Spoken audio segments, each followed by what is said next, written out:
OBC যারা form fill up করেছে তারা সব জেনারেল হিসাবে হচপচ হয়ে ফর্ম ফিল আপ করেছে।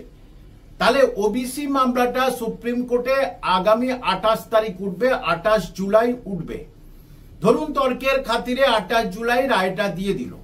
তো রায় দিয়ে দেওয়ার পরেই তো আপনাকে তো জানতে হবে আপনি ওবিসি এ না আপনি ওবিসি বি।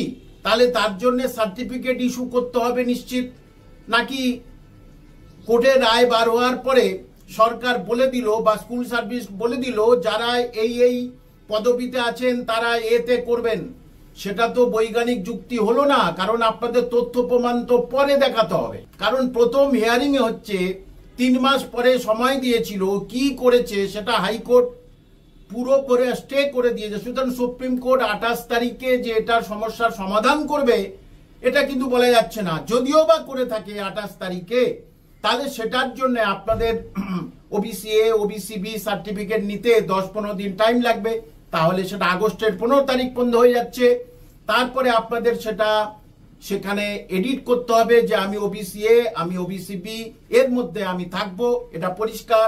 আরেকটা কথা, যারা ফর্ম ফিল আপ করতে পারেনি, অর্থাৎ যাদের বয়স 40 হয়ে গেছে, তারা তো ওখানে ফর্ম ফিল আপ করতে গিয়ে তাদের তো আসছে না, বয়স যাদের 42 আসছে না।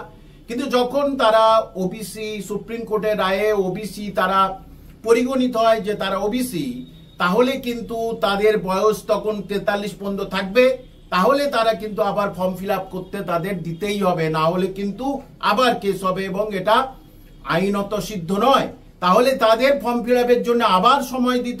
আপনারা মনে রাখবেন যে 7 এবং 14 তারিখে হচ্ছে, কিন্তু যে এই 7 এবং 14 তারিখে কিভাবে সম্ভব এইগুলো সমস্যার সমাধান যদি না হয়, তারপরে ইডব্লিউএস অনেকে সেখানে ফর্ম ফিল আপ করেছে, সে অনেক ওবিসি তারা ইডব্লিউএস এ ফর্ম ফিল আপ করেছে, তাদের বলেছে তোমরা 15 দিন পরে পাবে।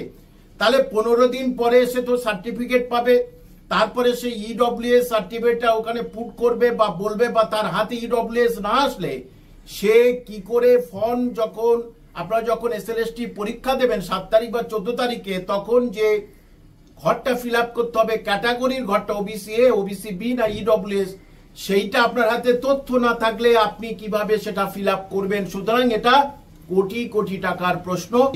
7 বা 14 তারিখে কিভাবে সম্ভব, যদি উপযুক্ত প্রমাণপত্র ওবিসি এ বির হাতে না আসে, ইডব্লিউএস এর হাতে না আসে, এবং সুপ্রিম কোর্টে এই যে মানে ওবিসি মামলাটা ফয়সালা না হলে 1 মাস মাত্র সময় আছে। তাহলে 15 থেকে 20 দিন অন্তত পক্ষে সময় দিতে হবে। তারপরে অ্যাডমিট কার্ড তৈরি হবে। অত তাড়াতাড়ি কোনোদিন অ্যাডমিট কার্ড তৈরি হতে পারে?